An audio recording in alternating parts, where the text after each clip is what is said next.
Hello! New year రోజైతే మేము రెస్టారెంట్‌కొచ్చేసాము తినడానికి. ఇదైతే కొత్త రెస్టారెంట్ పెట్టారు. బీచ్ సైడ్ తెలుగు అమోఘం అని. చాలా బాగున్నాయి డిషెస్ అన్నీను. నేనైతే ఫస్ట్ చికెన్ కరివేపాకు తీసుకున్నాను. చాలా స్పైసీ ఉంది. స్పైసీ ఎక్కువ తిన్న వాళ్ళకైతే చాలా నచ్చుతది. ఇదైతే చిట్టి ఫ్రాన్స్ బిర్యానీ. నేనైతే 4-5 ఐటమ్స్ టేస్ట్ చూసాను.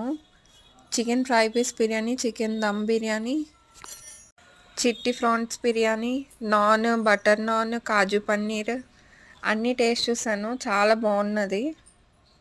అన్నట్టు వీడియో తీసి మా తమ్ముడు రియాక్షన్ అయితే చూసియండి లాస్ట్లో. మా ఛానల్ని ఎవరైతే సబ్స్క్రైబ్ చేయలేదో please subscribe friends. Thank you. Bye bye.